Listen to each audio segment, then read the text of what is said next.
Bonjour à tous, je vous ai préparé donc un petit brouillon que je vais vous lire ici. J'ai un brouillon que j'ai préparé comme ça à la va-vite, mais je vais essayer de vous le détailler au mieux. Concernant les 5 phases de l'éveil spirituel, voilà, pour que vous puissiez savoir à peu près où vous en êtes. Donc les 5 phases de l'éveil spirituel, on a la première phase que certains appellent l'éveil ou le réveil. Donc il s'agit d'une prise de conscience soudaine suite souvent à des crises personnelles, émotionnelles ou physiques. Des périodes un peu dures de notre vie en fait à franchir, et souvent c'est à ces moments-là que cette première phase fait lieu. La deuxième phase, c'est la phase d'exploration.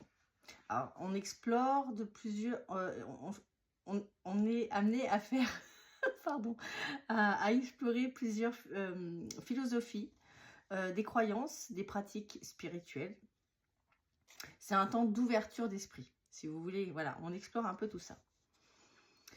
La troisième phase, c'est la phase de conscience. Donc là, on développe ce qu'il y a au plus profond d'entre nous. On passe souvent par une période d'introspection. Et on développe aussi à apprendre aussi ce qui se passe à l'intérieur des autres. Voilà, c'est-à-dire qu'on apprend ce qui se passe chez nous, mais également chez les autres. Voilà, c'est un éveil un peu particulier, cette phase-là. Et on est souvent amené à avoir une connexion plus forte aussi avec la nature. Ça peut être avec la forêt, avec des parcs, avec la mer, avec l'air, avec le feu, avec peu importe quel élément est autour de vous à ce moment-là, mais on peut ressentir des émotions face à ces éléments. On a également à ce moment-là une meilleure compassion et une meilleure compréhension. Voilà, compassion de nous-mêmes, des autres, et une meilleure compréhension de nous-mêmes et également des autres. La quatrième phase, c'est la phase de transformation. Donc là, ça va être un changement profond dans la vie. Hein. On va parler de changement de relation. Souvent, on va être amené à changer un petit peu notre entourage suite aux fameuses questions qu'on aurait pu se poser à cette phase d'introspection qu'il y a eu auparavant. Voilà, et on va avoir une perspective différente des choses, que ce soit sur notre propre vie ou des choses qui peuvent nous entourer. Donc on va être aussi amené à faire des expériences spirituelles intenses aussi à ce moment-là, qui sortiraient un petit peu des normes.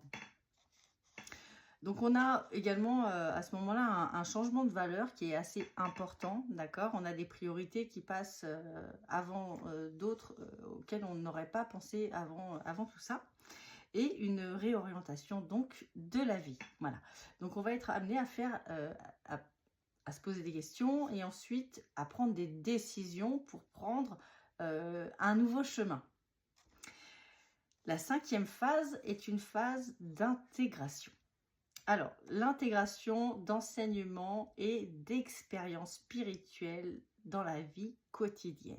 C'est-à-dire, ça peut être faire brûler de la sauge, mais là, ça va être de façon très, très régulière. Ça peut être faire de la méditation, ça peut être, vous voyez, ce qui vous parle à ce moment-là. Mais voilà, c'est des choses qui sont quotidiennes et qui sont d'ordre spirituel que l'on va intégrer dans notre propre vie.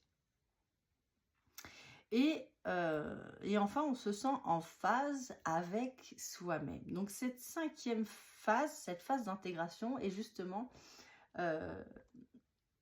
la boucle qui se boucle pour pouvoir se sentir aligné et pour pouvoir vivre tel que l'on est finalement et non pas tel que les autres aimeraient nous voir. Voilà, j'espère que cette petite vidéo vous a plu. N'hésitez pas à me laisser en commentaire justement la phase dans laquelle vous êtes actuellement. Je ne sais pas comment je pourrais faire ça, peut-être un live, mais j'aimerais bien pouvoir en discuter avec vous de tout ça. Si vous êtes justement dans un éveil spirituel et si je peux vous aider, ça serait avec plaisir. Voilà les amis, écoutez, je vous embrasse très fort, je vous dis à bientôt. Allez, portez-vous bien, au revoir.